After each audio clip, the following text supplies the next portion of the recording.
గిరిజనుల యొక్క ప్రాంతాల్లో టీచర్లు గాని ఉద్యోగస్తులు గాని రిజర్వేషన్లు లేవు. ఆ రోజు చదువుకున్న వాళ్ళు కూడా లేరు. నందమూరి తారక రామారావు గారు ముఖ్యమంత్రి.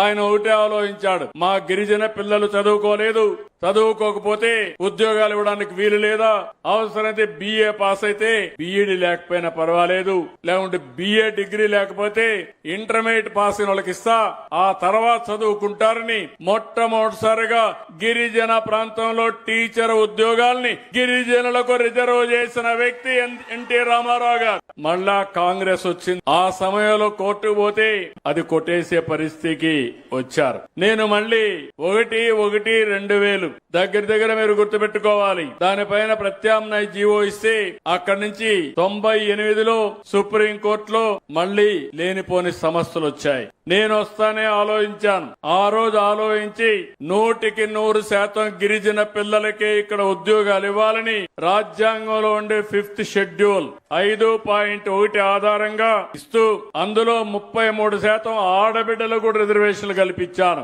ఈ జీవో నేను ఇచ్చింది 10/1/2000 సంవత్సరంలో సమైక్య ఆంధ్రప్రదేశ్ లో ఇచ్చిన జీవో ఇది.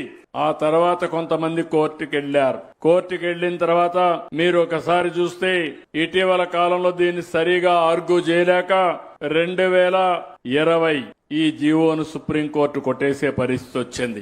22 ఏప్రిల్ 2020 5 మంది జడ్జిలు సుప్రీంకోర్టులో ఈ జీవోను కొట్టేశారు. కొట్టేసిన తర్వాత మళ్లీ మొదటి తీసుకొచ్చారు. 4 సంవత్సరాలు ఆ రోజున్న ప్రభుత్వం నిద్రపోయింది. కనీసం కౌంటర్ వేయలేదు, సమర్థవంతంగా ఆర్గ్యూ చేయలేదు, ప్రత్యామ్నాయాలు ఎతకలేదు. మీరు కూడా భయపడ్డారు, ఏదైనా మాట్లాడితే మిమ్మల్ని జైల్లో పెడతారు, కేసులు పెడతారు అని మీరు కూడా భయభ్రాంతులైపోయారు. మా గిరిజనులు అల్లూరి సీతారామరాజు గారి ఆధ్వర్యంలో బ్రిటిష్ వాళ్ళ గుండెల్లో నిద్రపోయిన మా గిరిజనులు కూడా ఆ 5 ఏళ్లు భయపడి ఇంట్లో పడుకున్నారు. ఇప్పుడు మాట్లాడుతున్నారు. నేను మీ మనిషిని, మీకంటే నాకు ఎక్కువగా శ్రద్ధ ఉంది. తప్పకుండా ఏ విధంగానైనా సరే మళ్లీ న్యాయం చేయాల్సిన బాధ్యత, దీన్ని సరిచేయవలసిన బాధ్యత నా పైన ఉంది. ఆ బాధ్యత తీసుకుంటానని మరొక్కసారి మీ అందరికీ హామీ ఇస్తున్నా.